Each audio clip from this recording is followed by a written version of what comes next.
If you've been wanting to buy your first commercial property, but the whole thing feels confusing or intimidating, don't worry. By the end of this video, you're going to understand the entire process from the start to the finish. I'm going to break it down simply, beginner-friendly ways you can actually finally move from thinking about investing, actually making your first offer. So let's get started. How commercial actually works. The first thing you need to do to know is that commercial real estate is a completely different game from the residential side, with houses values based on comps, the home next door, what people think it's worth, emotionally buying decisions, all of that stuff. With commercial, none of that really actually matters. The value of the building is based on one thing, the income it produces. If the building brings in more income, it's worth more. If the income falls, the value falls. It's that simple. Once you understand that commercial properties are valued like businesses, the entire process becomes much less intimidating. So choosing your first property type is important. Now, before you start searching for deals,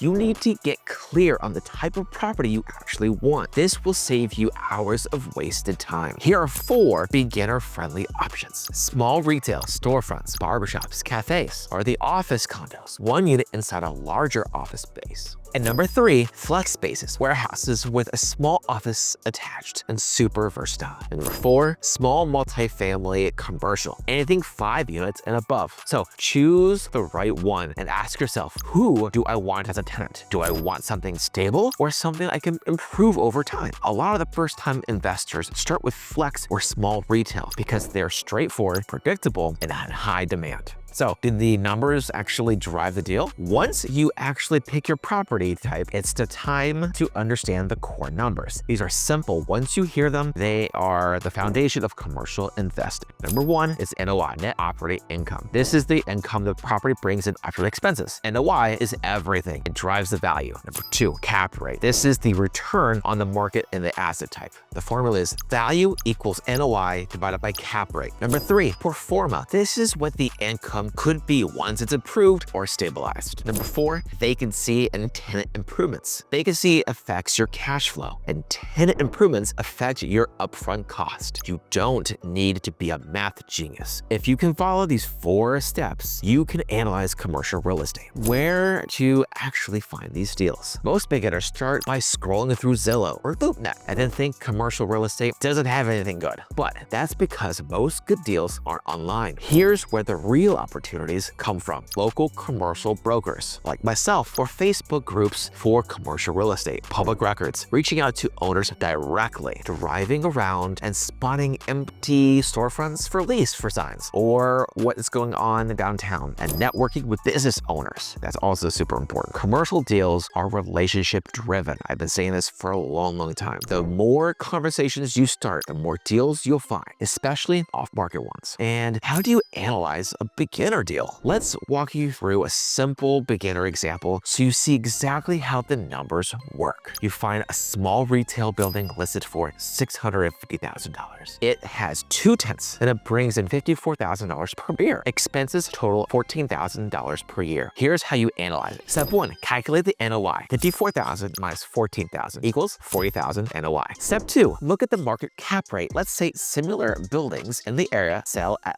least 6.5 cap. And step 3, estimate the real value. Value equals $40,000 divided by 6.5, about $615,000. Property listed for $650,000, but the actual value is closer to $615,000. Now you have leverage. You have a reason to negotiate, and you have a clear picture of what this actual deal is worth and is it pursuing. This is the entire commercial underwriting process in its simplest form, and how to actually find your first deal and finance it. Let's talk about financing, because this is where most beginners get stuck. The truth is, you have several options, and none of them require you to be rich before you start. Traditional commercial loan usually requires 20 to 25% down. Option 2, SBA 504 or 7A. Perfect if you're buying building for your business, and lower down payment, longer terms. Option 3, seller financing. Yes, owners will often be the finance of the actual deal itself. This is more common than you actually think. And option 4, bringing bring on a partner. You find a deal, they bring the capital, and you split the ownership. If you can find a truly solid property, finance usually becomes the easiest part, mistakes you have to avoid. Before we wrap up, let's talk about the biggest mistakes beginners make. Buying with no plan or for the tenants, ignoring vacancy risks, believing optimistic pro forma numbers without actually verifying them,